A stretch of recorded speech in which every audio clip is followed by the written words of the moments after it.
Hola, ¿qué tal? ¿Cómo están? Muy buenas tardes. El día de hoy me gustaría platicar un poquito acerca de los proyectos de infraestructura en México para el sexenio que empezará el 1 de diciembre del 2018. Debo confesar que estoy un poco preocupado porque se están anunciando proyectos de gran envergadura a quemarropa y realmente no sabemos si hay un análisis detrás. Quiero ilustrar algunas ideas y poner como ejemplo el Tren Maya, ya que se está anunciando una consulta para ver si se construye o no a partir del mes de diciembre, enero. Entonces, vamos a comentar algunos aspectos sobre proyectos de infraestructura en México. Bueno, de alguna manera la reciente cancelación del Naim, del nuevo Aeropuerto Internacional de México, pues nos deja ese sabor de boca extraño, ¿verdad? De si ha sido o no una buena decisión tener la cancelación de dicha obra. Pero más allá de eso, quiero comentar que el Colegio de Ingenieros Civiles cuenta con un programa de acciones prioritarias en infraestructura para el país. De lo que se trata es de que México llegue a ser un país de clase mundial. Y para ello se realizó un estudio en el sexenio de Vicente Fox, del presidente Calderón, en el cual se establecieron varios criterios. Aquí podemos observar 8 criterios de obras que se tenían que desarrollar en México.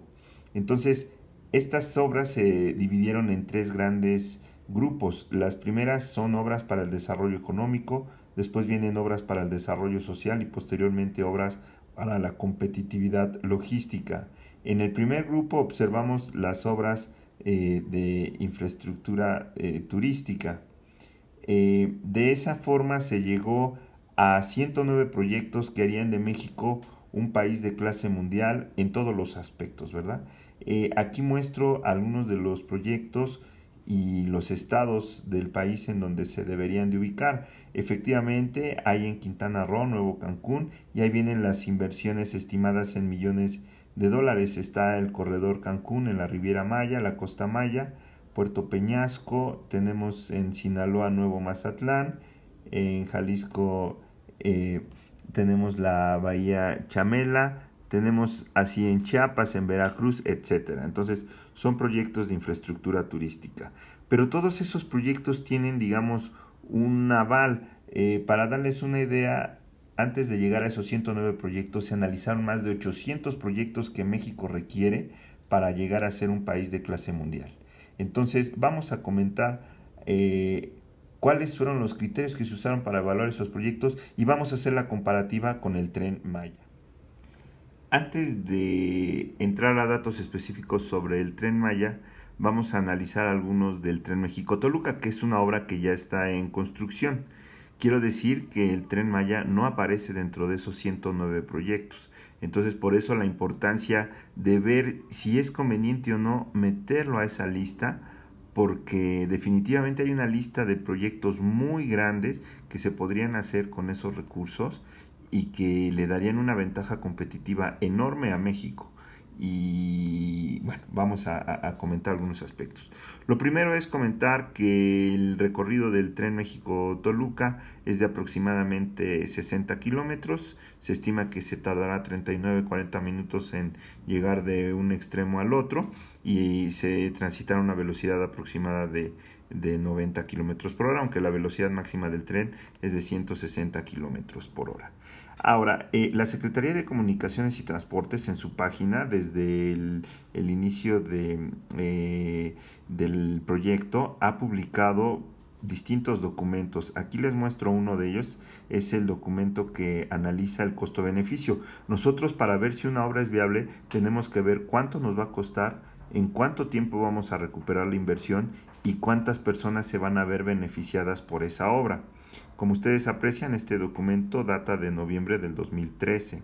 Entonces, si ustedes se meten a internet, dicen que el tren va a tener un costo razonable para poder competir con el autobús o con la autopista, ¿verdad? Si uno se mueve en auto, también se maneja que se van a ahorrar muchísimos recursos en el consumo de combustible. En fin, hay mucha documentación acerca de lo del tren México-Toluca.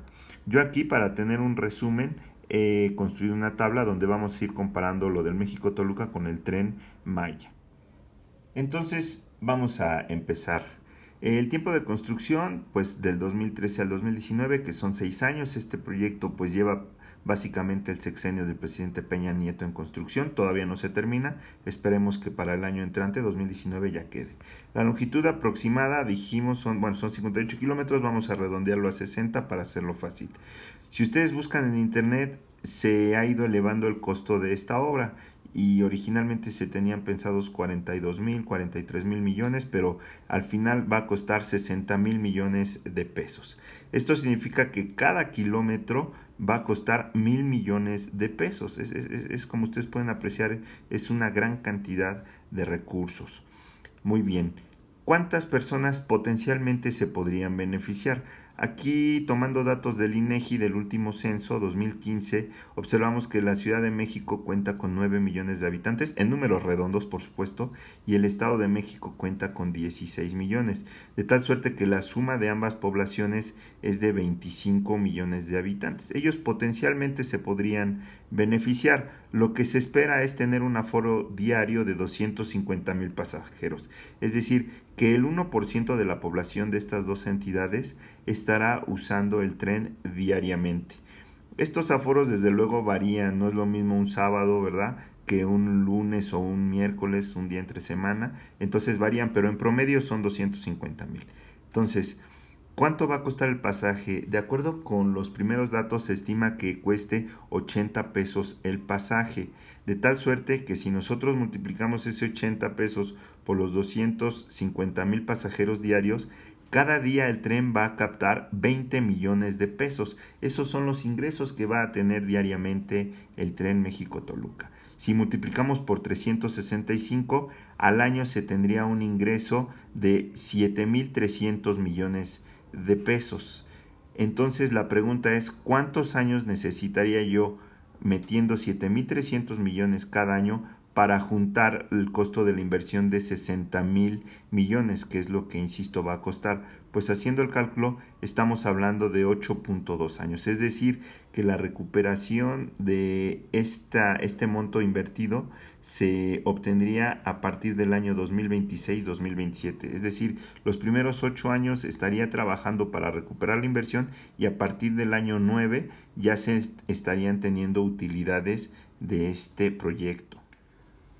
Y antes de pasar al análisis equivalente sobre el tren Maya, quiero comentar que aquí no estoy considerando ni tasas de inflación, ni de depreciación, ni el valor presente neto, ni una serie de cuestiones que se tendrían que tomar en una evaluación, digamos, más sofisticada, ¿verdad?, para llevar a cabo este análisis. Simplemente es ilustrar para darnos una idea de cómo se evalúa uno de estos proyectos y cómo podemos saber si es o no viable. Bien, en cuanto al Tren Maya, pues lo primero es que el licenciado Andrés Manuel López Obrador ya anunció que se va a construir en 4 años. Entonces estamos pensando del 2019 al 2023. Esto está en las noticias, en videos de YouTube. Estos datos se pueden consultar. Y dijo que iba a tener una longitud de 1,500 kilómetros. Si se dan cuenta, pues son 25 veces más de la longitud que va a tener el tren México-Toluca, y este ya lleva 6 años. Bueno, habrá que ver cómo en 4 años se construyen 1,500. Entonces, el costo aproximado, tomando como referencia ya los costos por kilómetro de aquí de Toluca, pues sería de nada más y nada menos que de 1,500,000 millones. O sea, es un dineral. Esto tomando en cuenta que cada kilómetro cuesta 1,000 millones de pesos. Ahora vamos a ver la población beneficiada. Pues allá van a tocar 5 estados: Quintana Roo con 1,5 millones de habitantes, Yucatán con 2,100,000, Campeche 900,000, en Tabasco hay 2,300,000 habitantes y Chiapas, el estado más poblado, hay 5,200,000 habitantes. Si sumamos todos estos, vemos que la población beneficiada potencialmente es de 12 millones de habitantes, más o menos la mitad de lo que hay aquí en el centro de la República. Igual, si tomamos el 1% de uso, los pasajeros diarios, estaríamos hablando de 120,000 pasajeros al día que estarían de alguna manera utilizando este famoso Tren Maya. Aquí estamos tomando en cuenta también turistas y todo, porque fue el mismo análisis que se hizo para el tren México-Toluca. Ahora, ¿cuánto costaría? Supongamos que cuesta la mitad por kilómetro de lo que cuesta aquí en el centro del país. En el centro del país cuesta 1.33 pesos cada kilómetro. Vamos a poner la mitad, 0.67 de pesos, o sea, 67 centavos por kilómetro. Entonces el pasaje sería de 1,000 pesos. Habría que ver si estos 120,000 pasajeros están dispuestos a pagar 1,000 pesos, ¿verdad? Por usar el tren, o prefieren mejor irse en auto o en autobús. Pero bueno, vamos a asumir que van a pagar 1,000 pesos. Si son 120,000 y pagan 1,000 pesos, el ingreso diario del tren Maya sería de 120 millones de pesos. Si esto lo multiplicamos por 365 días del año, estamos hablando que estarían ingresando 43,800 millones de pesos al año por concepto del tren Maya. ¿Cuánto necesito? ¿Cuántos años necesito para a esta tasa de ingreso anual recuperar la inversión de 1,500,000 millones? Pues simplemente necesito 34 años. Es decir, estaríamos hablando de que por ahí del año 2057, 2058, se estaría apenas recuperando la inversión y a partir de ahí ya se verían utilidades.